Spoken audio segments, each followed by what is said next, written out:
Okay. This isn't Pop Culture Coffee Hour. You're right.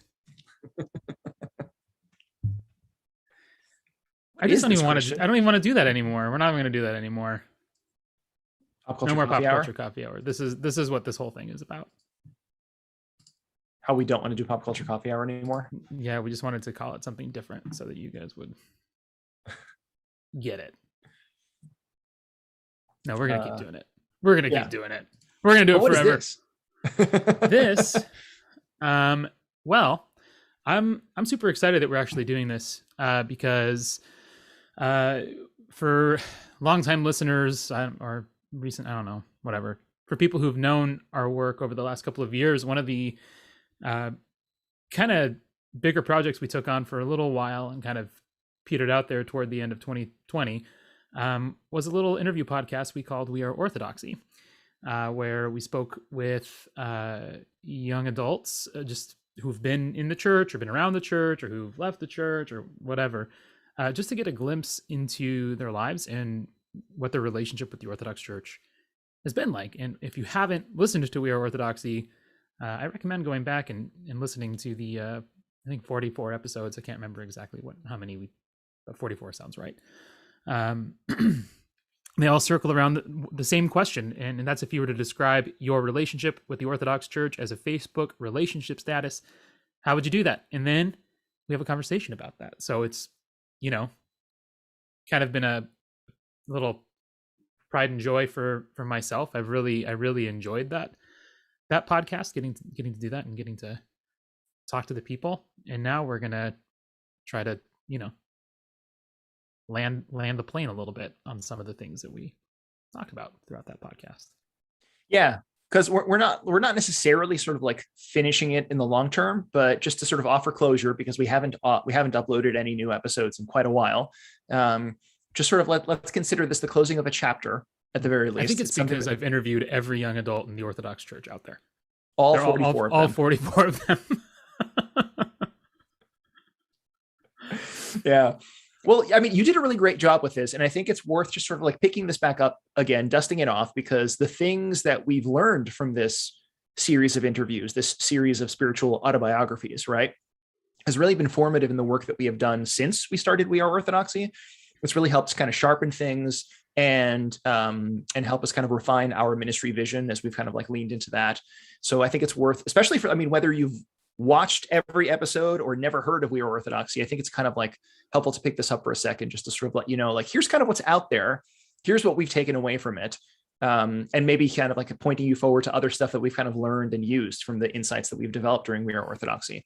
And we might get back into this at some point. If we discover that there is a 45th young adult out there, we're certainly happy to have the conversation. But for now, like, just given time and resources and so forth, let's like close this chapter and look back, a retrospective, if you will. Yes, I do will. Podcast review, as they say. Yes, I like that. There's suitably artsy about that. Well, I think honestly, like, you're the guy who really picked up this ball and ran with it. And I remember, like, when we first started talking about this podcast, trying to refine what it was, try to figure out how exactly we were going to do it. You're the guy who sort of like interviewed, really like sat down, dedicated your time, created a safe space for people to actually like listen. And I wonder, just like, as you look back on all of these conversations that you had with a really diverse group of people, right? Men and women, people from across the country, different jurisdictions, different sort of ethnic backgrounds, right? What was that whole thing like for you, Christian, like as an interview, just sitting down and making space for people to share their lives with you? Yeah, that's a good question. I think I kind of always felt like I was proceeding on holy ground. Like there was a little bit of the, like, should I be taking off my shoes kind of situation every time we had a conversation, because it's very sacred space that you're going into, somebody's life. It doesn't get much more sacred than that, to hear who somebody is and to witness them in some capacity. So I always felt like I was, for lack of a better word, like handling the holy gifts is sort of how it felt, that there was a real, I felt honored to be so close to the story, that people were so willing to be open and share their hearts and some of the painful experiences that they've had, and the beautiful ones as well. You know, it wasn't all just like um, you know, woes and trials or anything like that, but it Yeah. certainly was not without them. So I think even just in talking about the podcast overall, you know, I definitely today I'm kind of going into it with a little bit of trepidation, only because I really want to do service to the people who lent their stories to us, and who shared so bravely and so courageously. And I know I can't do it. I can't do them service, and I am probably going to run the risk of totalizing their experiences based on some of the things that we talk about, which I don't want to do. I know people's lives are more nuanced than probably we're going to discuss today. So I just kind of want to say that as a disclaimer to anybody who is listening who lent their story to us. I'm sorry if we're not doing it justice the way that it deserves. So thank you for your time. Thank you for contributing to this kind of silly project. And it's not Yeah. silly. You know what I No, mean? because I'll say this in terms of, I think both our hope going into it, and also I think the hope of, or the experience of those who were interviewed, that what you frequently saw was that, our intention, as you said, was to take this seriously and not think about this as just sort of like more content for the Orthodox internet, right? But a way to have like real conversations, and to even sort of like lean into that a bit further, like to treat this as ministry, really. Like these are, which I really appreciate, that sort of like sacral sort of framing that you're doing, because these were one-on-one personal, deep, raw interactions. And I know, as a listener of the podcast, so many people walked away having this sense that like that was a ministry encounter, right? It wasn't just kind of like an interview for a radio show or something like that, but it actually was kind of like a Christ-centered ministerial encounter. So point taken in terms of like respecting those conversations enough, right? Because our goal is to sort of not dissect them, and to kill them, but to hopefully like be inspired by them and learn from them, because of the position that we have as ministry leaders, to think about, okay, now that we've had these sort of ministry encounters, like what can we actually glean that's not Right. thin, right? And, To kind of and move I forward. want to highlight something you said there too, not, not by like virtue of my own self, but by the reality that these, I mean, ministry in terms of the way that we understand it, right, is not just like these activities or these events or these whatever, right? But the way that Y2AM and an ECM and just all the work that we try to do, the way that we understand ministry is um, as this participation in the work of God, right? Like Yeah. that is what ministry kind of in and of itself is. And the foundational belief that I had going into making this podcast even a thing was that listening itself is in fact a ministry of God. It is God's own action toward humankind to listen. I mean, how many times do we read in the Psalms, I cried out to the Lord and he heard me. Like there's this desire to be heard by God. I mean, even the thing that activates God to free his people from Egypt is this idea of I've heard my people's cry, right? Yeah. So listening itself, and that was really the whole aim of the podcast, was just to like listen without judgment, to listen without reactivity. Um, one of my favorite quotations is from Dietrich Bonhoeffer, who was this German Lutheran pastor during the Third Reich era. You may have heard of that time in history. I don't know. Maybe it's just kind of a Bad stuff. Bad stuff. yeah. Famously bad time to have been in Germany. But he had this notion that Christian ministers spend so much time talking when really they should be spending more time listening, because listening itself can be a greater service than having some needing to say something. So that was really the foundation of all of this, and I was really encouraged, I think, when people were listening to it, that they were like unable to interrupt people. They just had to like listen to them tell their stories. And several times, priests and youth workers kind of messaged us or commented that this is teaching me a whole new way of approaching listening. So that really, I think, was the whole aim of this podcast, was just to model listening and to show how important of a ministry of God that actually is. Yeah, which is a really important insight. I mean, this is something that we do at B2B retreats, for example, like just to sort of a teaser in terms of like even just taking these experiences, carrying them forward, right? I mean, the kingdom is always this place of belonging, right? Christ always talks about the kingdom as this banquet, right? Where you have a seat, where you have a table, right? Where you have a plate that is full, where you have a cup that is overflowing, right? This place of belonging. And I think we've all experienced what it's like to not be listened to not be taken seriously as a person. And I think maybe that's the most helpful way for us to sort of like really internalize why ministry is like the simplest, easiest way to communicate that festal sense. Like you were here, intentionally you were here. There's a seat with your name on it. We want you to be here. I want you to be here. I love you. Right. I'm present to you. I'm open to you. Yeah, exactly. Well, so, I mean, you know, we're kind of, again, we're getting a little bit meta now, but I want to sort of maybe dig into it. Did anything surprise you as you were having these conversations? Like, did you walk into it with kind of a preconceived notion that was, you know, sort of challenged? Did anything surprise you over the course of these 40 some odd chats? I think probably yes and no, right? When I was listening to folks, I was not surprised to hear similar themes emerge, right? Like that wasn't terribly surprising to me, that there was questions of identity, questions of belonging, and questions of meaning and purpose. So I think that those kind of like, if I was going to frame everything that I think we took from this, it's like everything kind of comes down to those primary questions, right? Like who am I? Where do I fit? And why am I here? You know, what is a lifetime and why do I live it? Like those kinds of questions I think were pretty common. So that wasn't terribly surprising to me that there was those commonalities. I don't know that I necessarily anticipated that it was going to fall into those kinds of like three categories. I mean, those are, again, very broad, loose categories. I think that we're always wondering questions of, and there's a whole lot of stuff that goes into asking those questions, like who am I as an image bearer of God, which then leads to the question, well, then if I'm going to ask that, then who's God, right? What does it mean to follow God and to love God and to you know, be a Christian in the world, and what does that mean for how I interact in the world with my neighbor? Those questions all belong together. So in that regard, it didn't terribly surprise me. One thing that maybe did surprise me was the universal respect for the liturgy.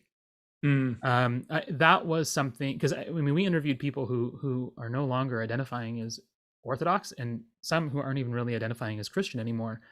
But the liturgy itself, like, was always, you know, I can't think of a time.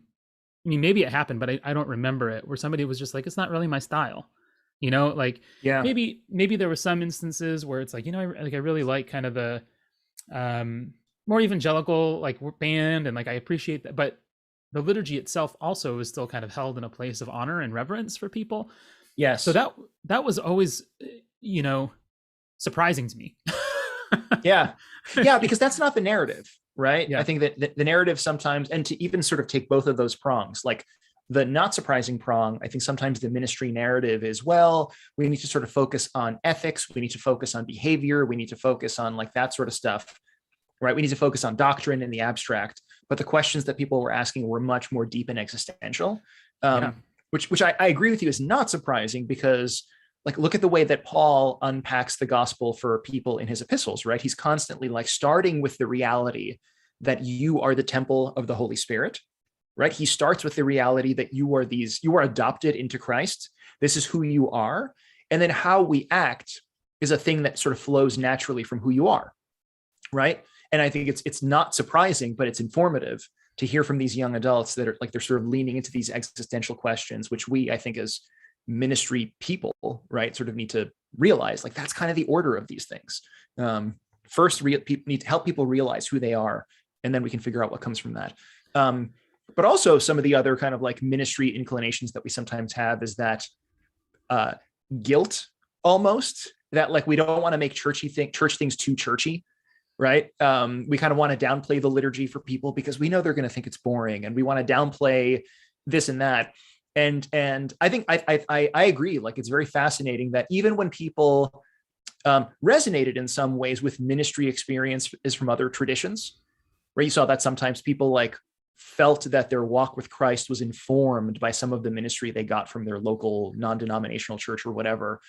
It was never like, I prefer that worship, right? It's never like I want to take the liturgy for granted. It's, so there's always a reverence about like this experience of Christ, this breaking through of the kingdom. And again, that's challenging for us because we sometimes like minimize that in our own ministry as Orthodox Christians, which is wild. Yeah, totally. And I've often wondered, because when having been Orthodox now for most of my life and having brought friends and things like that to the church, I sometimes wonder like if I've, kicked the knees out of the liturgy by handing them a service book, because then it drives them away from, I think, a really a bodily experience, like a sensational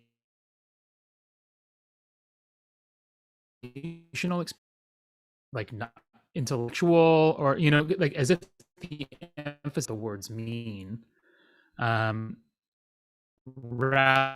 there's a thing that's happened to be a part of us. Like I sometimes wonder the impulse to give the service it into the head a little too much, not so much into the body, heart. Yeah, sorry, it froze a little bit, and I think I missed a little bit of that. I apologize for those who are hearing the live stream. The audio recording won't have any of that sort of garbling. Could you say that one more time? I apologize. Yeah, no, because based on like just what you were saying of this experience of the kingdom of God kind of breaking in and being revealed, right? Like there's this seeing what is there. I've sometimes wondered if, with bringing friends to church, if I'm kind of kicking the knees out of the liturgy by handing them like a service book and saying like, really what's important is that you understand and hear the words. And not that those aren't important, but that it's such a more holistic experience than simply kind of an intellectual understanding of the thing, right? Yes. So I've wondered about that, and this podcast in particular made me think, maybe there's something to be said about like just be there and let it happen. And without anxiety, without agenda, right? Just listen, be. Yeah. And be in terms of the worship as well, as opposed to like this again. So I think now we're kind of dancing around this question. Maybe I want to push into this a little bit more, because we keep kind of like backing, we keep sort of, which I think is the part of this conversation, to engage with them and to kind of like reflect upon them. But I'll be maybe a little bit more explicit here. What do you think some of the big takeaways have been from these conversations as we both in the moment and now sort of with the benefit of hindsight, we look back on these conversations? Like, what are some of the big takeaways for you? Can you maybe categorize those takeaways? I mean, we definitely can, right? And so okay, so but you know what I mean? There's a lot of things that I could say, but I don't. Maybe a little more.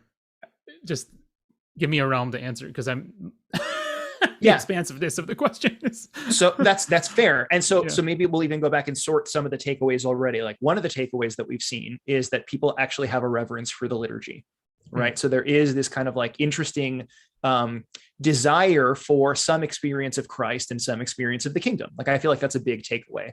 Yes.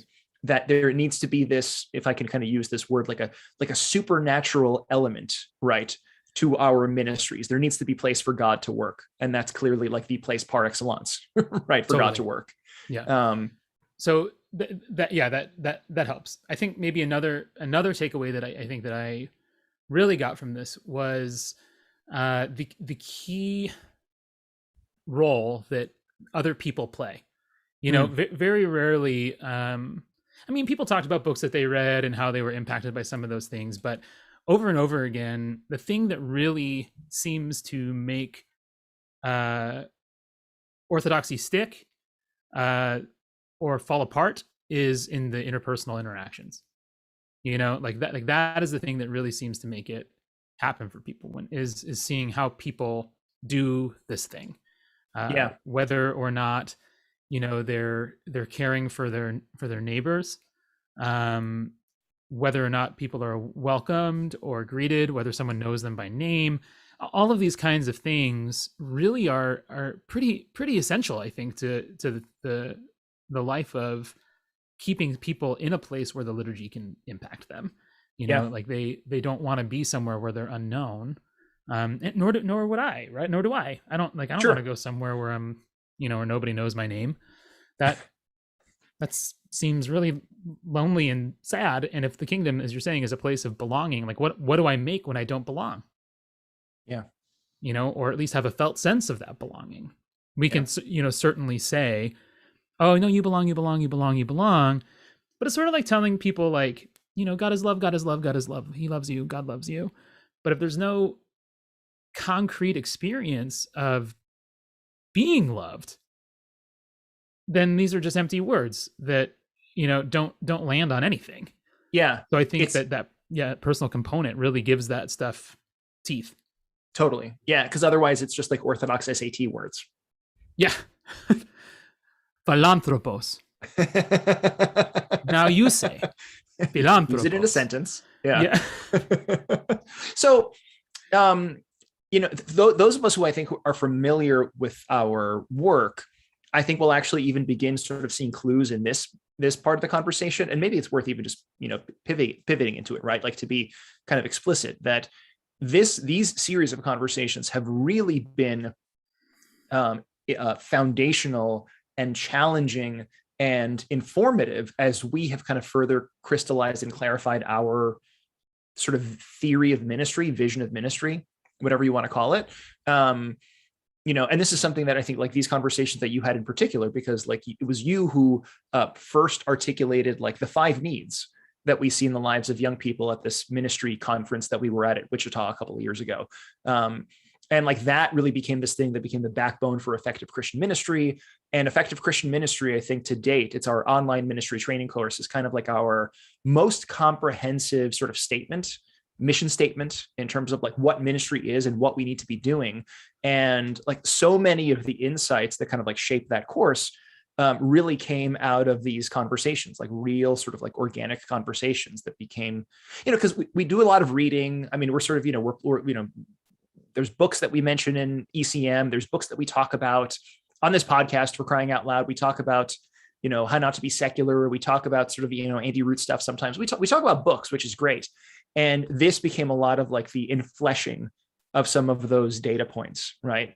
And maybe it's worth just sort of like walking through the 5 needs that we've identified and maybe tying them back in with particular episodes, so that if you're familiar with our stuff in ECM, this gives you maybe some data to sort of dig into to kind of like figure out like, oh, these are sort of stories that put meat on those bones.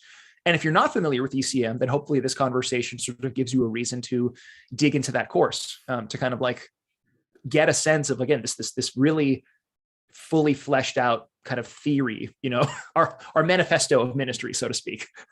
Yeah, that makes sense. And again, I feel like another disclaimer is important here, right? Because just to identify even some of the episodes, right, and or maybe an instance in each of the episodes, is not to say that that's even necessarily like that those are the only episodes where these themes, because I mean these themes show up all throughout, right? The needs are present all throughout. You could probably pick one out of the hat, and find how one or all 5 of them is being met or not met in a really important way. But the ones, at least I think, that we're going to be talking about, there's like some specific kind of examples about things that people said in those episodes. But that's not to say like this episode is all about knowing Jesus Christ. This episode is all about knowing myself. So I just want to make sure that, again, I don't want to totalize people's experience and make them sad. Yeah. And I don't know if we want to do it now as we sort of like list all the 5 needs, or maybe sort of talk about it at the end when we kind of wrap them up, to even talk about the way that these needs relate to each other. And they're not this like, they're not a checklist. They're not kind of like these isolated independent things. They really are kind of like this rhythm of life. Maybe we'll start here. For those who aren't familiar, we'll start kind of listing the 5 needs, and then maybe we'll go through them one at a time. So again, if you've listened to We Are Orthodoxy, it's an opportunity to maybe like re-listen to some of those episodes, like with this kind of framework in your mind. If you don't know about ECM, this is also an invitation to maybe check that out as well. But here are the 5 needs, which we've mentioned before. We'll mention them here again. The first one is to know Jesus Christ. right? The second is to know ourselves. The third is to know that we belong to the full community of the church. The fourth is to be empowered with a faith that makes a difference. And the fifth then is to be equipped with the teachings of the church. So those are the 5 needs that we have kind of seen in the lives of young people, both in these conversations and just kind of like our own experience, having led now almost 50 Be the Bee retreats for thousands of people and other talks, right? I mean, there's a lot of experience that sort of goes into this. But why don't we break them down one at a time, and then we can sort of put them back together towards the end. So first need, to know Jesus Christ, right? What kind of did you hear in your conversations with people maybe highlight or sort of push towards this need, this first need? Yeah. So, we this obviously, I think, needs to be seen kind of as like the first and foremost need, which is not necessarily to say that it happens first, right? But it is, I think, probably the most kind of core and essential to all of them, because without this one, the other pieces maybe don't really fall into place. So sure. I think that, you as you circle around this one, you do hear questions of like, so like, why should I be Orthodox, or why should I be a Christian at all? Right? There's not really much else, I think, until there's this kind of encounter of some kind with Jesus Christ, because that really is the thing that's gonna, make Christianity Christianity. It's hard to be a Christian without Christ. I mean, Flannery O'Connor tried to write stories about like the Church of Christ without Christ, and that didn't go very well in those stories, right? So yeah, I think, one of the things that was really interesting, I think about episode 33, where I interviewed a young man named Juan, and he talks about kind of like there's, this moment like with his wife, and he's trying to kind of like figure out like the Orthodox thing, and he doesn't really know why he needs to be a part of the team, and he's going, but not, he's not really like in, right? Like he's not really totally bought into the idea of needing to be Orthodox. But he talks about in this one moment where he was at the Paschal liturgy, just trying to be like a part of the team of his family. It was kind of like the team thing was like a big kind of metaphor that he used throughout the course of the whole thing, but didn't really understand necessarily why he needed to play for Team Orthodoxy. And he talks about when there's this moment where when the priest comes out with the Paschal flame, he said, I don't even know how to describe it, but I saw Christ. Like when Christ came out when the priest came out with the flame, I didn't see the priest, I didn't see what, and it wasn't even like I necessarily physically saw Jesus, but it was this, seeing of Christ is how he describes it. And he said it was this kind of wave that washed all over him, and it was all he could focus on was Christ. And he even said he's like, it only lasted for like 2 or 3 seconds. It was a very quick flash. But it was still this moment for him, he said, where everything clicked and everything changed. And like the next week, he wrote his priest or whatever and was like, hey, can I be a catechumen? And they were like, yeah, sure. And just kind of like, that was the thing, this seeing of Christ. And for me, I almost think about it, this moment in St. Paul's life, right? When he meets Christ on the road to Damascus. And, we obviously, we can talk about like the being snatched into the third heaven thing that he talks about in 2 Corinthians. Yeah. But the thing that for Paul really frames and directs everything in his ministry and in his writing is this reflection and this kind of continuing to re-narrate this moment where he met Christ, where everything changed for him, and he finally knew that the trajectory of his life was going to be different from then on, right? And I think that this is a really powerful thing, because I feel like we have maybe this sense that we need to always feel really close to Jesus, and we need to, if I feel him there, blah, blah, blah, as if we keep chasing kind of this experience of Damascus, or we chase this like experience of Christ holding the Paschal flame, or these experiences of, you know, feeling Christ's arm around our shoulder. I mean, those things happen in moments, and Yeah. they're glimpses, and really, I think, not the norm. You know, like the vast majority of us do not live in a constant state of like feeling like, you know, Jesus is walking side by side with us. Yeah. So I think what I love about this is there's a real mercy, I think, that you can see, that even if we see Christ, it only has to be momentary. It only has to be for a little bit, and that's enough to continue to retell. Because I mean, think about it. Like if we all had just like a moment, 2 or 3 seconds in our lives, and we heard the stories that everybody had of those 2 to 3 seconds, I mean, we would have all this mosaic that paints a picture of who Christ is. Yeah. We have a sense of, you know, his love for mankind. We have a sense of his presiding as the high priest, thanks to Juan's story, right? We have a sense of Jesus as a disruptor with St. Paul's story. You know what I mean? There's like all this kind of cool narrative that we can begin to tell about who this person that we follow is, and just how dynamic his personality is, and really how mysterious and big and wonderful he is. But we need to, I think, kind of share those stories, because Yeah. we know a lot about when stories are told. We recreate them based on the last time we remembered it, right? It's not like we're trying to, we're not describing a picture in our head, but rather it's almost like repainting an impressionistic piece of work, right? So when we retell a memory, we can't help but sort of re-experience it.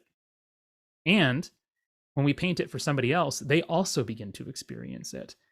And when we tell a story to somebody, we don't just remember our story, but we begin to remember them in that story with us. So these stories become a communal kind of sense of stuff, right? I mean, like you, for example, you've told me multiple stories about your time in seminary. You and I did not go to seminary together. But sometimes when you tell me the stories, I feel like I was there. Mm-hmm. That's the power of narration from these encounters that we have with Christ. So I think I've said a lot. Yeah. What do you think about that? But to unpack it, right? Like that's very sacramental language, right? It's very sacramental language, the sense that we are all kind of participating in this thing, even if we didn't directly participate in this thing.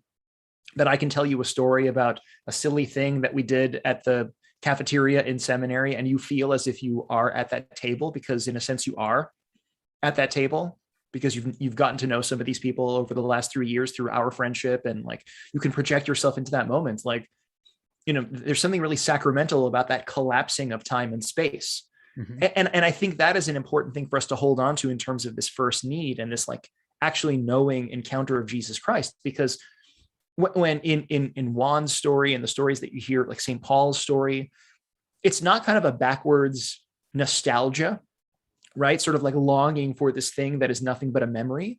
It is this constant sort of like re-presenting, right, mm-hmm. of this experience, which then becomes the lens through which all future experiences are told.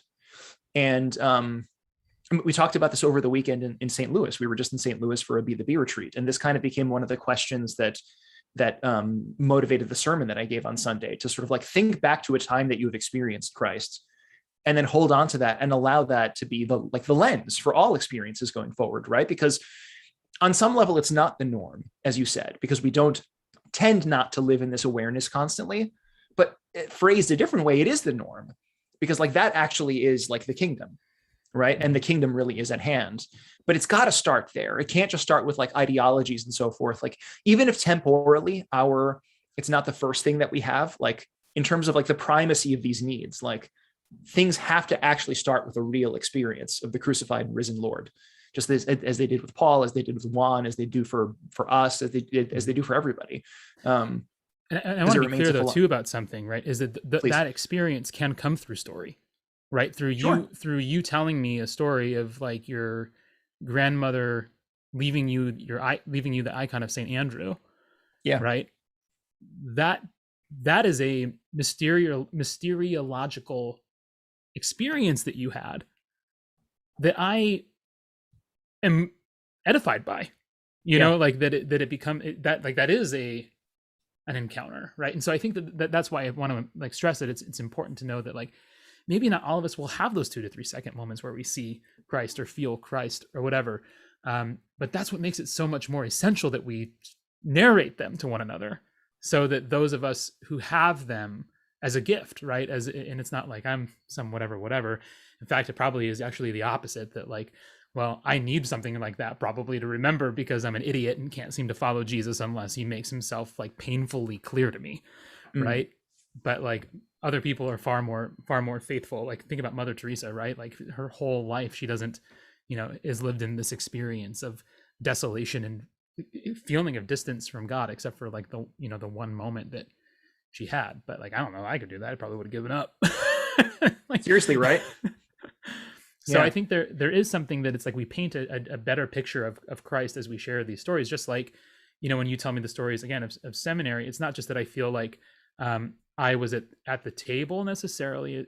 It's also that I begin to have a better understanding of the people you're telling me about, right? Like Yeah. and when I meet them face to face, if I ever meet them face to face, there's going to be a sense of like, I feel like I already know you. Yeah. I've internalized some sense of who you are, you know, and that makes this relationship feel safer, more real, more substantive, because it's not just based on like the 5 minutes that I get to meet you at, you know, coffee hour when we're doing a beach retreat in your city. Yeah. Yeah. And that again is that the sacramental nature of that, right? Because, you know, to think about this from a different angle, it's the year 2021 as we're doing this, right? Like we were not in first century Palestine, Right. right? And right, nor was Paul, right? Nor was Paul there for the earthly ministry of Christ, right? Like he had this experience of Christ later. Like this is where time and space and things just sort of like collapse onto themselves, right? Like this is sort of And the it's nature of interesting that that sacramental. he's Yeah. painted into a bunch of, or he's in icons, he's in events that he wasn't actually historically there for, Yeah. Like right? Like he's Pentecost, in for example. yeah. It's almost like the apostles were like, wait, weren't you there? You were there, right? And he's like, nope, Yeah. nope, I wasn't there, but he was. And we are too, Yeah. right? And we are too, which is the reason why like the church sacramentally, whenever we have a feast, like we've got the nativity coming up in a few weeks, like today, Today. right? The Lord enters the manger, right? Today, the Lord is born of a virgin. Today, the Holy Spirit has descended. Today, the Lord is risen, right? Christ is risen, not was risen, is risen.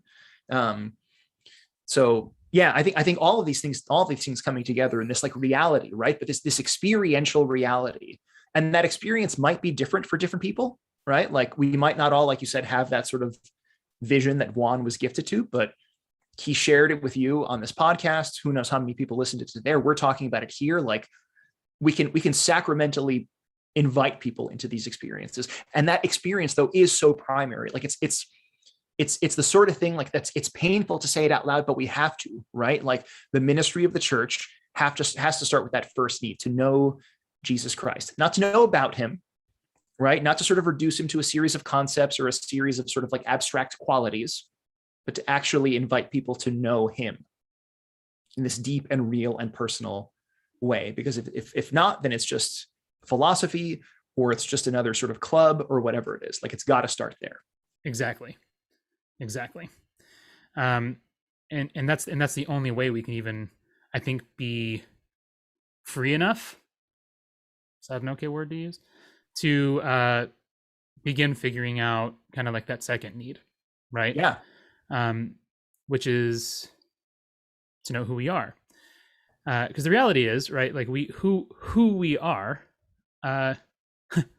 is Christ. Mm. You know, we are made to be him, to reflect him in all times and places. Like that's just the depth of reality. But if we don't see who we are, then we can't actually become who we are, right? We need to almost mimetically become that. But of course, there's a lot more to that. So we can talk about that too. Anything else you want to say about like this knowing of Christ? No, I think that takes us beautifully to the second need, right? To know ourselves. And again, this is in terms of like the importance of this ordering, right? That we can't know ourselves truly unless we know Christ, because as you said, like, and as Paul says, right, it's no longer I who live, but Christ who lives in me. Yeah. And I think this need in particular is so critical, right? This need to sort of know the self, right? I think like this need is one of the ones that I think maybe has the most sort of like resonance for people. The and I think about it sort of like from my growing up, right? That I look back and there's silly photos of me with different haircuts at different times and different sort of like aesthetics at different times. I had my sort of like grungy Pearl Jam phase, and I had my sort of whatever sporty phase. Because like we all go through adolescence in particular into those first steps of young adulthood, just trying to figure out who we are by literally trying on different personas and identities, right? Which is pretty kind of normal, I think, in terms of the way the culture works things. If anything, that I think has become more intensified over the course of the last decade or so, with maybe sort of the access to different communities that are available online, the access to different sort of ideas and personas and so forth. So there's like this greater confusion and rootlessness that a lot of people have, like this desperation to find themselves, define themselves, right? And the church, in the midst of all of that anxiety and pressure, is like, who you are is a gift, and here it is, right? It's not your sports jersey phase or your tight pants goth phase or whatever it is. Like it's here's the white garment of baptism. Like it's this. Yeah. Right. Which is not your light, but it is the light that is poured out into you, so that, yes, as we read actually in last week's epistle reading, or this past Sunday's epistle reading, you are light, right? The light sort of fills you to the point that you actually become light, not just filled with light, but you are light. Yeah. This is why this is going to be this is my legacy to Orthodoxy. Ready? I'm going to tell you what, here's my campaign. Okay. Is that we stop referring to icons as icons of Saint so-and-so. Yeah. But as icons of Christ in so-and-so. Like, and this is an icon of Christ in Maria of Paris. And this is an icon of Christ in, because otherwise I think what we end up getting into the dangers of is being like, here's a, card of Spider-Man. And here's a card of Captain America. And here's, like, you know what I mean? We end up turning them into like superheroes rather than saints. Yeah. Right. And like the sainthood of someone is Christ's holiness. It's Christ's goodness. It's Christ's light. And so that's my campaign. That's my new campaign. Join me. Good for you. Yeah. Join me. I'm running on this platform. Coming to a ballot box near you. Yeah. Write it in at your next parish council election at your parish. Exactly. No, but I think that's really important, right? Because like that actually sort of like creates this identity between us and the saints, because it's not like the saints are, did more than us or are sort of morally better than us or whatever it is. It's just that like they are sort of more fully suffused with the light of Christ. Right. Which is kind of the struggle that we're kind of in the midst of doing, right? To get out of our own way. So again, as Paul said, it's no longer we who live, but Christ who lives in us. Yes. And there's comfort in that, right? Because again, like in this postmodern like place where you have to sort of create yourself, which is a very stressful thing. I mean, like, we're at a point, right, where like we have to sort of articulate our own pronouns. We are at a point where we have to like everything about us. There is no sort of givenness, which is like exhausting. I feel mental fatigue when I have to sort of like figure out what socks I want to wear to like church in the morning that go with the tie and the pants and so forth, right? Like I that fatigues me. I can't imagine like the quest for sort of like self-definition is exhausting. And the church comes into this with mercy and is like, I got you, right? Yep. Here's who you are. Here it is. Yep. Here's what other people who understood that look like. They look like light. You could too. Yeah. If you wish, you could become all flame. Yeah. But yeah, I mean, I think that this question of knowing who we are is such an essential one, because I like what you're trying to articulate here is that knowing who we are is actually a gift, primarily, and it's something certainly that we can accept or not. It's certainly something that we can live into or not. But I think about it almost in terms like of, we've talked about this before on Pop Culture Coffee Hour, where there's that moment where Simba isn't, met by his father in the clouds, and his father says, you are more than what you have become. It's not like you're not really being yourself. It's like, no, you who you are is this thing, but you're not being that thing that you are. You're being Yeah. something else that you're not. Yeah. And that's an ontological, existential statement, not a moral one, right? So it's interesting. It's a really interesting one. But I think Yeah. that, Which is so comforting too, because it's also like you already know who you are. yeah, you're my son, the one true king. I mean, Yeah, not you me. know I'm it. not the one true king. That's Jesus. But You've forgotten, right? And this is why we sort of need to be reminded. yeah.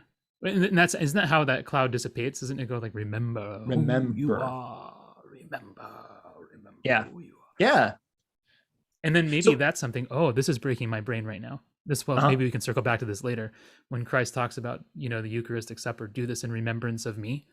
Maybe there's also a do this in remembrance of you. Remember who you are. Hmm. You are my body. You are, meant That's to an be interesting twist. broken and spilt for the world. Like, whoa. That's an interesting twist. Okay, we'll come back to that. We'll circle around. Yeah. Well, Christ and so, remember who you are. Do this in yeah. remembrance of you, who is me. And did you see that in the conversations that you had? Are there any sort of particular episodes that sort of like jump out at you as like, yes, this is the desire, this is the need, this is the struggle? Totally. Yeah. And I saw it lived out in a couple of ways. Like I'm thinking about in episode 26, when I spoke with Hosanna, who is a first generation Eritrean American. And she talked about kind of like being stuck between cultures, being raised in a Protestant church. But then when she started attending a church with like, a lot of folks with with Eritrean background themselves, or who, kind of understood her, the way that she described it was like this experience of someone saying, I know where you come from, which is a really it was a really powerful statement to me at the time. And it is now as well, right? That there's just, again, it's that givenness. There's something that was seen, and something that, like an identity that was not one that she had to claim for herself, but rather was one that the community was able to see in her and recognize as something that was already there. And Yeah. this is something that was interesting. I think, you and I have talked about this. I recently have been listening to the music from Lin-Manuel Miranda's first Broadway musical a whole lot, in The Heights. And I watched the movie, and I was deeply moved by it. And then like hearing you too, like, when you speak to your nieces on the phone in Greek, there's like kind of been this weird sense of feeling disconnected from my roots.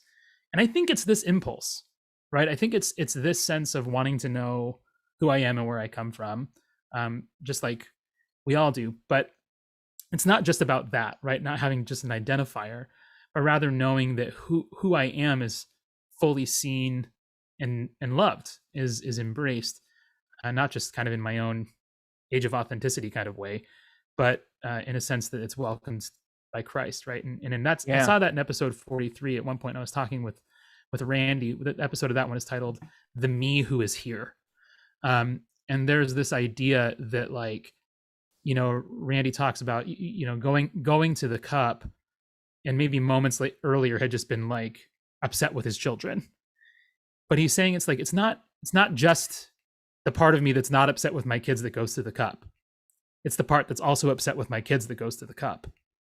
And that part is being fed too. So there's this holistic embracing of all the different parts of us, not in the sense of being like, hey, who you are is super great, and nothing about you needs to be worked on or changed, but rather like those things are not impediments to your being welcome here. Those things are also seen. Those things are also welcome, and in order to be changed into what they're supposed to be.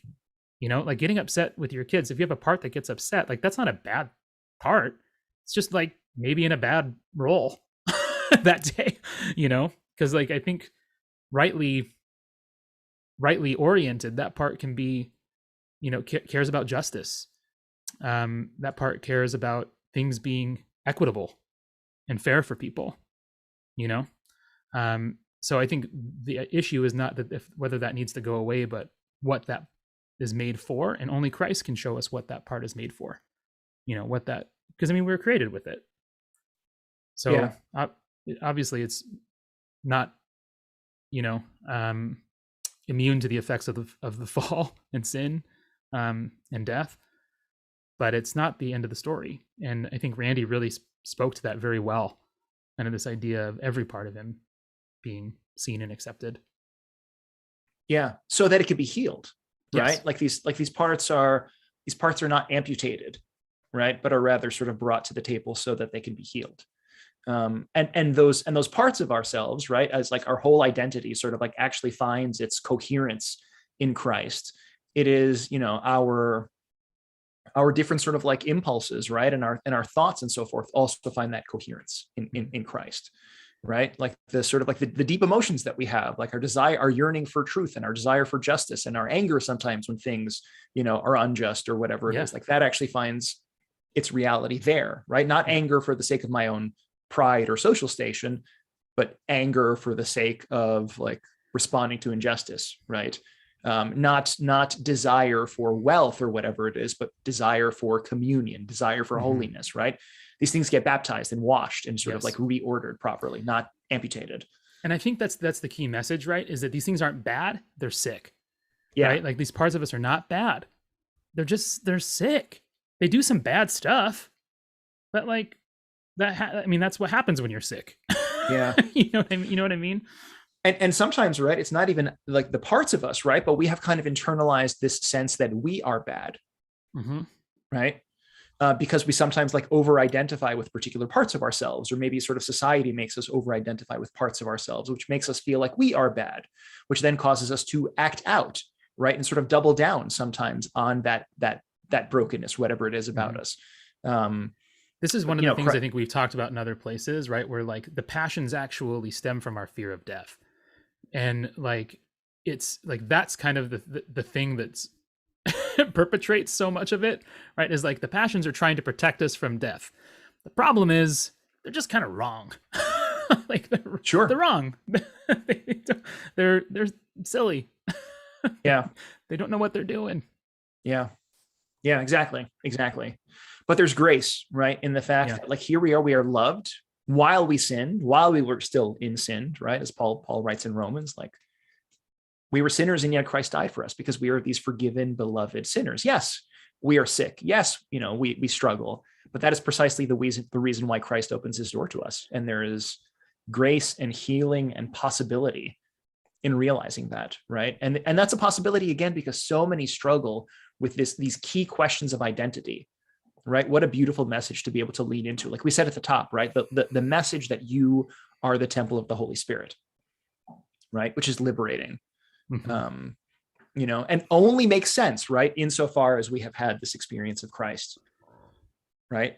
Then who you are sort of makes sense in relation to him, right?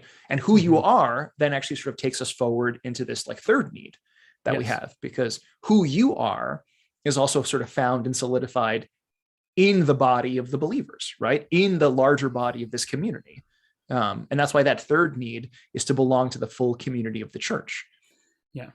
Yeah. Because you can only for so much kind of tell yourself that you're okay, right? Like, I'm okay. I'm fine. Yeah. Like I'm totally self-accepting and whatever. And I'm fine. As social beings, like we need to be seen through other people's eyes as well. Right. We just know this. This is like, part of what makes human beings is this social reality that we need, right? I mean, we unlike other mammals, we are born while still gestating. Like giraffes come out and they can walk in a couple minutes. Human beings, no. Like we need other human beings for our survival. A baby can't just come out and exist, and that doesn't go away just because we get older. Yeah. So we do need someone to say, yes, you are okay, right? And yes, you do belong here. Yes, you are welcome. Yes, you are mine. Because you just can't be an individual like that. Like our species is inherently communal, and I think that this need really, I think, is where a lot of things, where things start to get really, really shaky for people. Because I don't think that they always feel like they're accepted into the full body of the church. Like maybe there's some friends that they have, but they don't necessarily feel like it's their church. And I think a lot of times with like, you know, young adults, we kind of like make them wait on the sidelines until parish council seats open up or whatever, right? Kind of some of the stuff we were talking about in St. Louis. But there's two stories in particular, I think, that spoke to this need from opposite sides. One was in episode 18, where I interviewed Hannah, and Hannah talks about some really hard stuff that kind of happened in her life. But that there was another family there that was dedicated to making sure that she could be at church, right? That they could pick her up, that they would be there for her, because she just didn't really have a super great way of getting there. And one of the things that she says is they called her their Pascha daughter, because she like lived with them for like Holy Week and just went to church with, so sweet. With them. Yeah. I know. And even there, right, you see that there's this relational reality. It's not just like, oh, this is Hannah, she's coming to church with us. It's like, no, this is our daughter. This is someone who belongs in our family, who is a part of us. You know, she's ours. And I just don't think a lot of people feel that, you know, or have that sense that you are ours. You don't go anywhere else. And the opposite side of this is in episode 30, where I interviewed Jules, and that episode is titled "No One Called Me," which is itself just a heartbreaking statement. No one called me. Totally. By the way, most of these titles are taken directly from things that people said in their episodes. Their words. Yeah, their Yes, words. Their words. And ones that really struck me. So, you know, in Jules, she ended up kind of going into like evangelicalism and was really involved there and all of that. But I think that it speaks to this sense of like when she narrates the story, this is a really big component to it. And sure, she's found some really good community at her evangelical church and really has enjoyed it there. But as she tells the story of leaving Orthodoxy, this is the thing that she highlighted, right? That like I wasn't there and nobody checked in and nobody seemed to care, which is just heartbreaking, just totally heartbreaking. Yeah.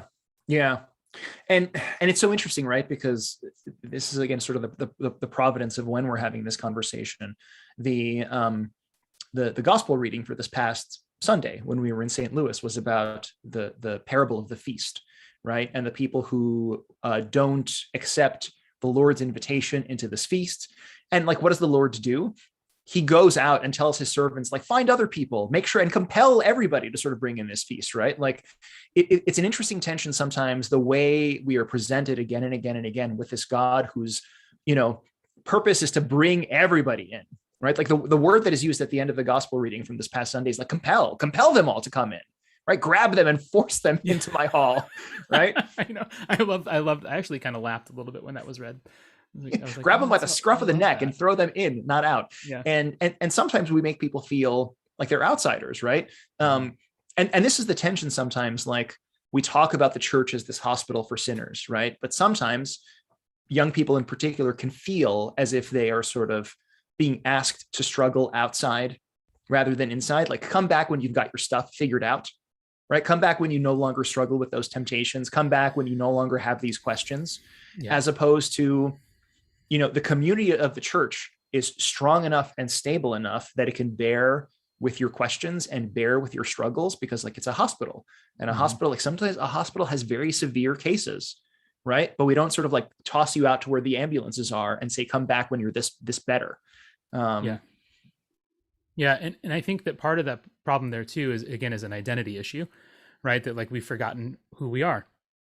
You know, again, if we go back to that, who are you? Like I'm a forgiven, welcomed, beloved sinner, you know, like that's me. And the church then is a community of broken, fallen, beloved sinners, forgiven, you know. But if we don't internalize that sense, then we kind of become this country club of really good, nice people. You know, we're all really nice and we have our really nice things. And we want our kids to be really nice and everyone's really nice. And it's just a nice place to be on Sunday. as opposed to this place where we're all kind of like slugging it out together, trying to draw closer to Christ and to one another, to be an offering for the world, all these different kinds of things. But when we lose sight of that, it's so easy, I think, to kind of fall into that trap of what you're saying, of like, go figure it out. And I think that what's really sad to me too, is that we often think that we're kind of, I think we more often than not are putting band-aids on things when we kind of emphasize youth groups, or young adult stuff. It's like, it's really nice that you can have other young adults to talk to and be friends with, and I'm all for that. Yeah. But I think the church stands as this really interestingly unique place in the world, where it says like, look, you as a child are a full member of this body. You're not just in some youth soccer club. Like, you're in the club. Like, this is it. This is the thing. And these intergenerational relationships, and I talked about people in the beginning. So many of the relationships people talked about were with people who were older than them. Like, the emphasis of someone who's 20 years, 30 years older, being a welcoming for, like, think about Hannah, right? My Pascha daughter. Like, this implies that she had a Pascha father and mother. So there's some need for fathers and mothers. I don't just mean biological dads and moms, but spiritual fathers, spiritual mothers, to step in and claim those roles, I think, in the church, to, not as a kind of, weird Driscollian kind of like, well, I'm your spiritual father now. But to really like earn that authority by love, to earn it by love, and to go to those, that you see in your churches and say, hey, like, we're in the same club, right? Who are you? Tell me about the time that you felt close to Christ. Like, and then we're kind of circling all the way back through. How can I learn from you who this Christ is? Yeah. Which again, right? Like, not again, we haven't said it today, but, Christ didn't leave any writings, right? We have no sort of like firsthand accounts from him. We know Christ through other people. We know him through the preaching of the apostles, right? We know him through the people who've narrated their own experiences to us, as we said earlier. And we need more of that, right? Like, I think sometimes in a ministry sense, we've internalized the demographic sense that the larger world has. Like, the first graders go with the first graders and the second graders go with the second graders. And there are certainly moments when that's developmentally appropriate for particular reasons. But if that's the only way that we sort of interact with people in the church, we're constantly sort of like, classic example, we're pulling people out, we're pulling young people out to go to Sunday school, right? Like, you don't belong in the liturgy with like the larger body of the church. You belong in your classroom with your fellow first and second graders, which is a lesson that you begin to internalize, right? Like, I don't belong there, I belong here. Yeah. And then what happens when there is no more youth ministry? There is no more Sunday school, right? You've been taught to belong to this. When that goes away, you have nothing to belong to anymore. Yeah. Right. And that's why the classic, like, that's why we need young adult groups, right? Like, that, I think, sort of kicks the can down the road, because then what happens when those young adult groups like stop when you're 35 or 40, right? Like, eventually, if all you're doing is making people feel like they're part of this like subset of the larger church, eventually that goes away, right? And even if you have it until the day they die, you've never brought people into the larger full community of the church. We need groups for single diabetics. Yes. Like, yes. At a certain point, it's like, well, do we? I don't know that we do. You're one of the 4,000 ministries that you can sort of like be a part of. Yes. Yeah. It's 4,000 just like ministries for 44 young adults. Yeah. For like every sort of possible permutation, as opposed to like, we're a body, right? And there are intergenerational connections and friendships and these like spiritual mothers and fathers and spiritual brothers and sisters, right? Like, you are part of this embedded thing. You are seen and you are loved. And this is the place where you are invited to struggle with the rest of us and grow with the rest of us. And that becomes a witness to the world. Yes. Like, I mean, you look at, again, the community of the church in Acts, there's this willingness to be a part of one another's lives, right? To sell everything that they have, to put it into a common fund, and to give to everybody what they need. Yeah. This is, I mean, that, is a beautiful expression of this love, and the sense of like, we are one body. Like, who should have more in this one body than anybody else? We want to take care of one another. And that's the kind of stuff that becomes this ongoing witness in the world, where people look at the Christians and say, look at how they love each other, right? And this is, again, this is just what Jesus says: by your love all men will know that you're my disciples, if Yeah. you love one another. And this is the big thing that we need to emphasize more and more, I think, is like, how does this community be actually a community, not a country club, not just a collection of youth groups or elderly groups or whatever, but how does this become one body, that it lives a faith that expresses itself in love? Our faith needs to express itself in love, otherwise it's going to just be weak. It's going to Yeah. be dead. And the way we've articulated in this list of needs, this is a perfect segue to the fourth need now, is that fourth need is that young people, although again, like, it's not just young people, like, we all need to be empowered that makes a difference. That at the end of the day, this is not simply something we preach in the abstract, but we practice what we preach. And the call of the gospel has like actual consequences in our lives and in our communities and in the way that we spend our time and in the way that we spend our money. Like, it matters, Mm-hmm. right? Because young people in particular sort of know when they're just getting empty words, right? Young people know when they're getting empty words, and this is sort of like self-serving words that make us feel good about ourselves because they're sort of posturing and so forth, as opposed to like, no, this is the call that we actually take seriously. And this is maybe one of the more heartbreaking sort of tensions that we sometimes see in the lives of young people, right? I mean, like, one of the episodes of We Are Orthodoxy, like, by name, we talked about actually ineffective Christian ministry, because it was so stark. And I'll turn it over to you to sort of tell this story, right? Because like, you had a really powerful conversation about this fourth need. Yeah.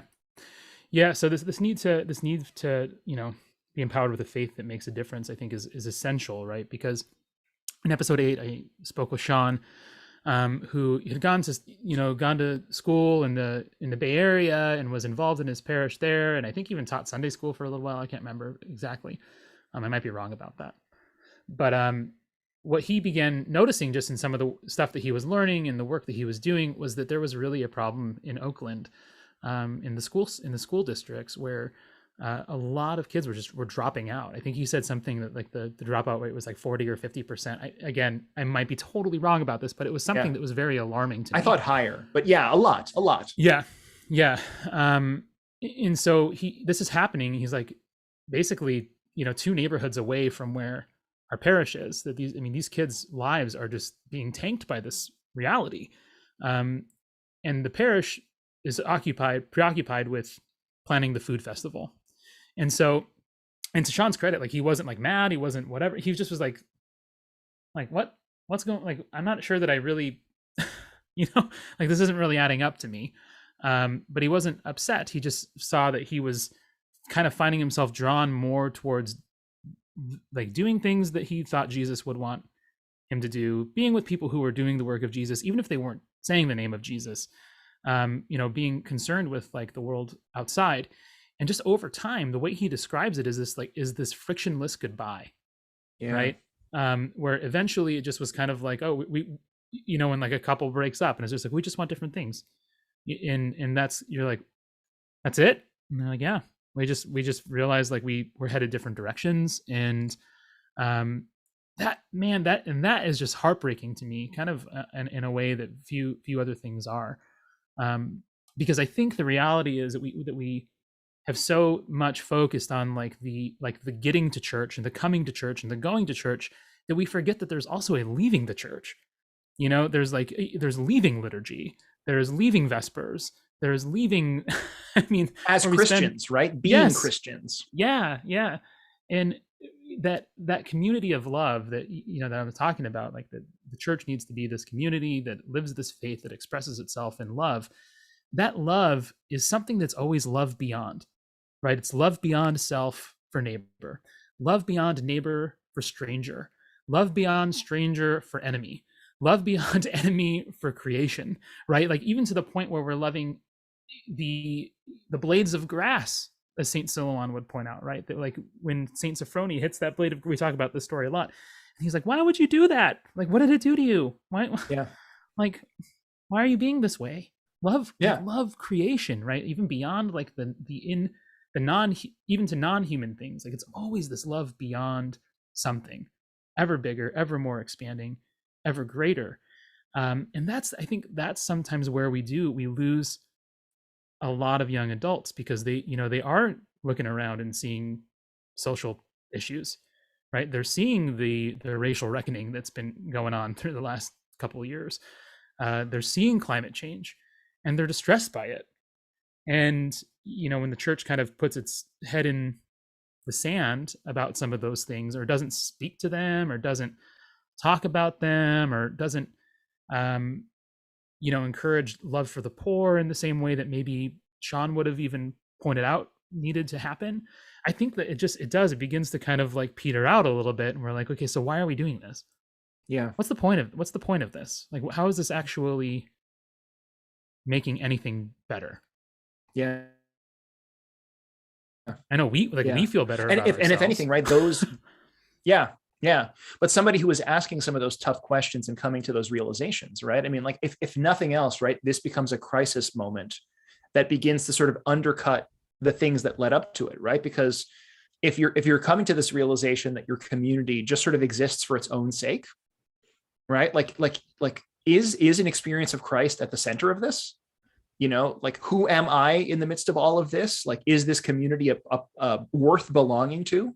Right. These are the questions that sort of Sean asked, and they're good questions, right? I mean, as we say in ECM, right, in his epistle, James says that real religion is care for the widows and the orphans, right? And like, how tragic is it when a young person leaves the church in search of true religion, as James defined in his gospel, in his epistle, right? Like, I think back to Acts chapter 6, I think, when we hear about the church continuing to grow and grow, and there's this sort of like moment of arrested development because the apostles are realizing that some of the widows are not actually getting their daily distribution. And there's this sort of like this moment of like, well, okay, we keep focusing on the gospel and we let people not get fed, or we empower somebody to do this, because the church is not going to be the church, and the church is not going to continue to sort of overtake the entire world if there are hungry people within our gates. And that's when the first deacons are appointed, right? Because like, okay, we're going to dedicate ourselves to the preaching of the gospel, but we can't let this not happen, right? Like, we need to be doing both. That's what the church is. And that's when the church begins to sort of like continue to grow and attract new people to Christ. But you think about Orthodox Christianity as like 1% of the population. We think about the 60, 70, 80% of people falling away. Like, how many people are hungry and lonely and whatever it is, like within our community? Forget even like outside of the community, right? Within. That undercuts the call of the gospel. That undercuts our credibility, right? That has consequences. Totally. And young people are noticing. That's just the reality. Is this is the stuff that I think young people are paying attention to. It's certainly the stuff that I pay attention to, as well as the other stuff. I'm like, okay, so where does this stuff again have legs? Where do we be the hands and feet of Christ in the world? Teresa of Avila said, Christ has no hands but yours. And so, like, which I love that notion, right? That like, yeah, your hands are the ones that are there to do Christ's work and be Christ's presence in the world.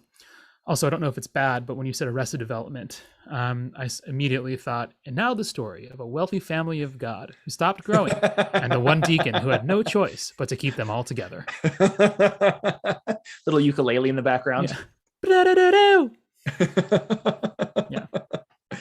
But I think this now sort of like takes us into that fifth need, because the word that we kind of like resonated with both of us here is like lack of credibility. Right. The church sort of undermines itself when it's not empowering people with a faith that makes a difference. But when it is, what does this lead to? It leads to that fifth need. It leads to people being equipped with the teaching of the church. And this is something you kind of alluded to jokingly at the top of the podcast, where, you mentioned that word philanthropos, right? Like lover of mankind, which is a word that we use to describe God. God is the lover of mankind. And yet, without an experience of God loving mankind, that word has no credibility, right? That word is just sort of an empty word that is like an ecclesial SAT word that we're supposed to learn for ministry. But right? Like we're not going to internalize and accept the fact that God is the philanthropos, that God is the lover of mankind, unless we have had some experience of his love, right? Right. Right. And so And the forth and so way on. that that could happen for the world, right, is um to point to Saint Basil the Great. You know, like how do I know that God is philanthropos? Because look at Saint Basil and look at what he's doing.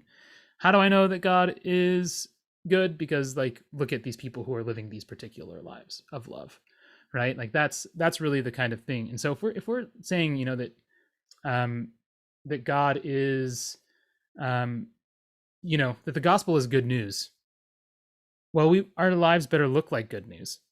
Yeah. You know, otherwise it's just not gonna matter, because we can talk and we can do this and whatever, and we can say that this is what the church's perspective on this thing is, and da da da da da da da, but they have no staying power if the other things aren't there. However, they even if I struggle with those teachings, if the other things are there, the church has credibility still, Yeah. right? Like if I'm doing 1, 2, 3, and 4, and I'm telling you we don't ordain women, and you're a woman like Elizabeth who wants to stand at the altar and be, you know, approach the mystery and whatever, she can still stay with her feet in the church because the other things are happening there for her. Yeah. Right? It's hard and it's a struggle, but if I'm welcomed into the community, then I can be open about that struggle, and I can, you know, if instead of just trying to tell somebody like, well, here's why you shouldn't be upset, Elizabeth, that you can't be ordained. It's like, yeah, man, like let's talk about that. Mm-hmm. We're not afraid of that question. Yeah. Yeah. Right. And we're not And saying the church is going to change its mind. no, but the terms of the conversation are different. If you have experienced Christ and you know that he loves you, if Yes. you have developed a sense of yourself in relationship to him, if you know that you belong with these other people who equally love you, if Yeah. you know that all of this matters and is not there just to sort of sustain itself, but it is this witness in the larger world, then okay, if I disagree about something, as we all will, let's be honest, like I think there are all points of tension that we have, things we don't fully internalize, things that we don't get, right? But if we're going to invite people to make that leap of faith, if I can phrase it in that sort of way, like there has to be that reservoir of trust. Yeah. Yeah. Right. And so Yep. often when it comes to ministry, we start with this fifth need and we sort of expect young people in particular to internalize, like the church says this and the church says that. Like, but the church just wants, like, okay, but like, look, what I want to know is, to go back to what you learned from these conversations, like, I want to know that like somebody loves me and that I matter to somebody. And I want to know that my friends matter to somebody. I want to know that I have a place and they have a place. Mm-hmm. Right. And if I know if that I can believe that, sorry, go ahead. no, and then if I know that I have a place, then we can maybe have a conversation afterwards, right? Mm-hmm. Sorry, Yeah, like what you were going to yeah, say. that's what I was going to say. If you know, if my children have deeply internalized that I love them, that I want what's best for them, that they can struggle openly, that things, you know, that that all of that stuff, then when I tell them that they can't have that next piece of candy, they will still struggle with that, wanting that piece of candy because they want that piece of candy. However, there will be much more likelihood that they would be able to say, well, I know dad isn't trying to like be some jerk. I know he's not trying to be withholding from me, that he actually wants what's good for me. And so maybe I can trust that he knows a little bit more about what's good for me in this case than I do.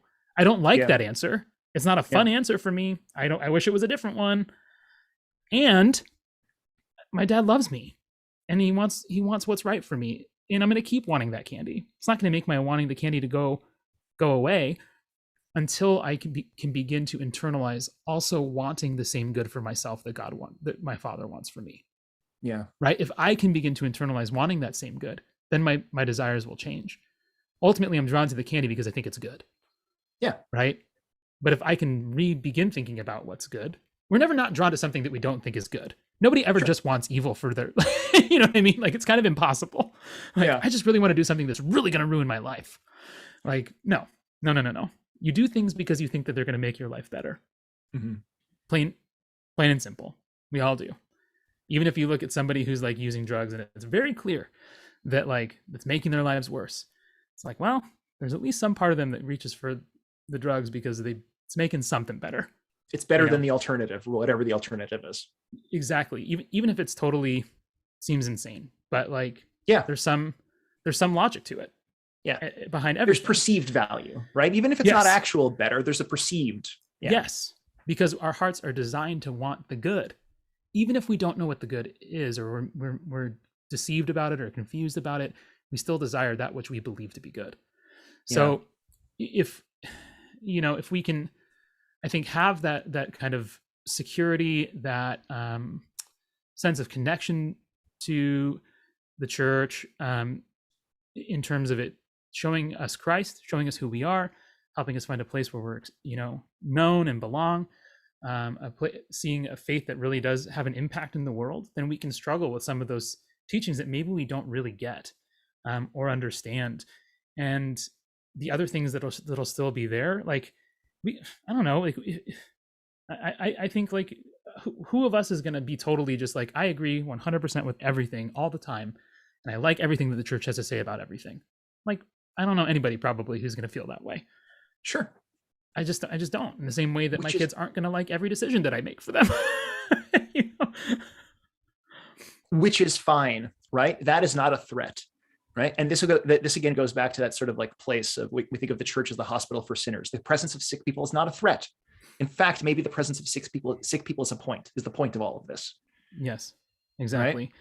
And I think if we can receive the teachings of the church too, then it kind of does keep going back to this question of, like, the other needs, right? If we see that this is the teaching of the church, when we read in John 17 that Jesus wants his followers to be one as he and the Father are one, then we can see why people like Sandra in episode 38 are motivated to, like, want to bring unity between the Eastern and Oriental churches, because they're like, we're not living up to this teaching. How do we do this? How do we strive to bring unity here? Even if it's like a relational reconciliation to begin with. Sure. Can we at least be friends across, these divides? And maybe go to the same conferences and, like, do retreats together, right? Yeah, totally. Because now we're actually beginning to live into this faith that expresses itself in love, even if we aren't on the same page of, like, teaching wise. Yeah, sure. Right. And this is where I think we can step back a little bit. So we have these 5 needs that we're seeing in the lives of, again, not just young people, but sort of all people in our cultural moment. I mean, we do youth and young adult ministry, so I think, like, sometimes it's just easier to frame that. But these are the 5 needs at the heart of a 50-year-old and a 90-year-old, just as much as they're the 5 needs at the heart of a 5-year-old. To know Christ, to know themselves, to know they belong to the full community of the church, to be empowered with a faith that makes a difference, and to be equipped with the teachings of the faith. And here, as you're kind of implying, right, we see that these needs don't sort of like end with that 5th need, but the 5th need sort of loops back to the 1st need. Because you think about it, like, okay, if I'm approaching the teachings of the church in this framework, beginning with an experience of Christ, those teachings are now not just like self-serving philosophical data points, but they're actually sort of like, in a deeper way, revealing to me who Christ is. Right. And for the people around me too, right? Totally. Because as Juan narrates his story, as I narrate my story, as you narrate your story, we are all sort of like sacramentally sort of being pulled into this deeper knowledge of Christ. We are inviting other people into this deeper knowledge of Christ. And so we begin looping back to that 1st need, right? Which then helps us to understand ourselves more deeply, which helps us to understand ourselves in the larger body more deeply. Right. And these 5 needs don't sort of like end, but rather continue to sort of like cycle and to continue to sort of tighten. And this becomes the sort of like the procession into infinity, right? Yes. That ministry is calling us into, to more fully be caught up into the mystery, the cosmic mystery of Jesus Christ, right? And to be more fully caught up into the loving community, to be more like, it just, again, sort of like cycling deeper and deeper and deeper. And we all maybe sort of come into this cycle at different points, because there might be a time in your life where you're just kind of like struggling with a sense of whether God is there or not, right? You might be struggling with faith. That's that 1st need that needs to be addressed pastorally. You might be struggling with a sense of who you are, right? That 2nd need needs to be addressed in your life. You might be struggling with a sense of loneliness. 3rd need, right? But we can be invited into this cycle. We can be invited into this like really wonderful ministry that pulls us closer to each other and pulls us closer to Christ.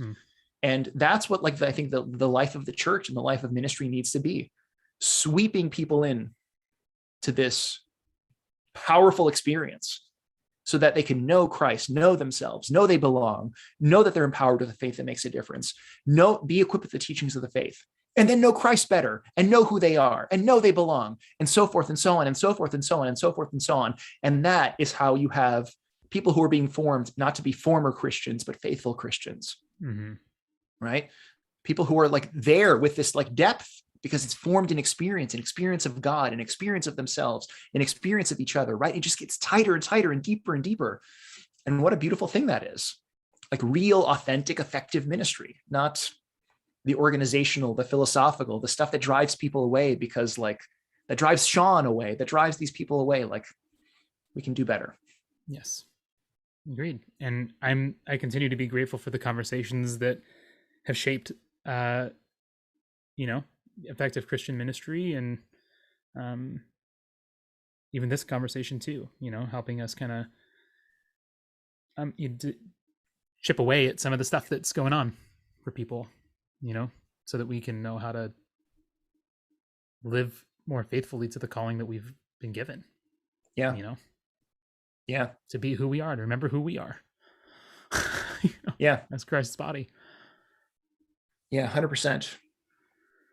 So, I mean, if you're out there listening to us, if you haven't listened to any of the episodes of We Are Orthodoxy, they are still available wherever you download podcasts. They're hosted through our partners at Ancient Faith Radio. Find them on the Ancient Faith Radio app, or again, whatever, Apple Podcasts, wherever you get your podcasts. Take some time to listen to them and engage with them, because I think, Christian, you do a really wonderful job of making space for people. And I think it's a sort of an inspiration and challenge for us as we continue to make space for people in our own lives. And if you're interested in learning more, if you're interested in digging into some of these, like the meta stuff that we've talked about in terms of these needs and in terms of the way that we can like actually implement these needs in our homes, in our communities, then we invite you to check out Effective Christian Ministry, which you can find at effectivechristianministry.org. It's an online course. Take it at your own pace, although it's best to take it with other people, honestly, so you can kind of have this larger conversation and context. We also have a learning community that we've built around Effective Christian Ministry, where we invite parish teams to come in with us and to have these conversations and to learn these practices and principles and figure out how to actually put them into practice in their particular context. We're about halfway through with this year's cohort. We're going to start a new cohort in September with a new group of parishes. And if you take the online course, if you want more for your community, feel free to join us. We're going to open up registration in September. We just, we had our second summit a couple of weeks ago. Just lots of really sort of powerful stuff, and we're seeing it take root. I mean, the parish that we visited in St. Louis for our Be the Bee retreat is actually one of the parishes in our cohort. So it's really cool to see parishes struggle with this work and really sort of like double down on doing the best for their people. Like it's inspirational to see the way that people are wrestling with these questions and transforming their parish ministries. And glory to God for it. Amen, brother. Well, thanks for the conversation. This was fun. This was wonderful. 3 Men in a Bible will be coming up in about an hour and a half. And next week, the week leading up to Christmas, we're going to be back with part 2 of our pop culture coffee hour conversation about the rise and fall of Mars Hill. That'll be Monday, little programming note. And Wednesday, we're going to be doing just kind of the normal cycle of pop culture. What are we doing on Wednesday? Do you remember? My brain is spacing right now. On Wednesday proper? Yeah. Are we doing something on Wednesday, or did we say we're not? We are doing Spider-Man No Way Home. Oh yeah, I got to watch that. Okay. Spider-Man. So we'll see you for 2 episodes of Pop Culture Coffee Hour next week. You lucky ducks. Mm-hmm. I mean, we can't get enough of ourselves, so we imagine that you can't also. We are wrong, but thanks anyway. Thanks for being patient with us. But seriously, thank you for what you did with We Are Orthodoxy. Thank you for carving out what that podcast needed to be, and thank you for like helping to just teach us these really wonderful things that we need to sort of keep in mind for ministry. It was awesome. Thanks for letting me. And thanks to everybody who was interviewed. They made it. I mean, they made it.